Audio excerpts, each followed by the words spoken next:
சென்னை வந்துள்ள நடுவண் நிதியமைச்சர் நிர்மலா சீதாராமனுடன் அதிமுக முன்னாள் அமைச்சர் செங்கோட்டையன் திடீர் சந்திப்பு.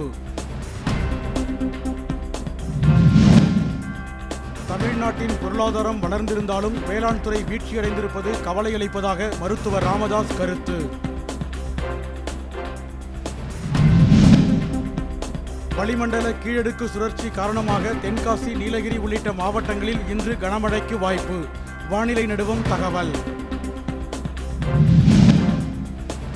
ராமேஸ்வரம் தீவை இணைக்கும் பாம்பன் தொடர்வண்டி பாலத்தை இன்று திறந்து வைக்கிறார் பிரதமர் மோடி. காவல்துறை பலத்த பாதுகாப்பு.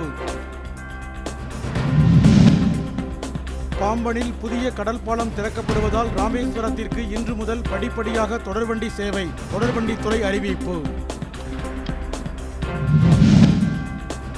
1 முதல் 12ஆம் வகுப்பு வரையான தமிழ் பாடநூலில் பொருத்தமற்ற பாடப்பகுதிகளை நீக்கியது பள்ளி கல்வித்துறை.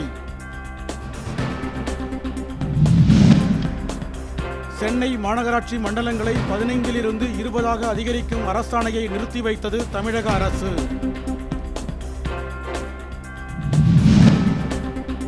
வலதுசாரிகளிடையே எதிர்ப்பை ஏற்படுத்தியுள்ள எம்புரான் திரைப்படத்தை இயக்கிய நடிகர் பிருத்திவிராஜுக்கு வருமான வரித்துறை அறிவிக்கை.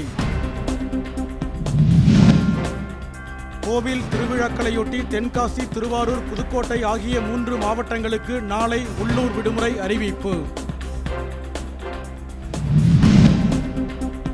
IPL மட்டைப்பந்து போட்டியில் தொடர்ந்து 3வது தோல்வியை சென்னை அணி சந்தித்ததால் ரசிகர்கள் அதிர்ச்சி.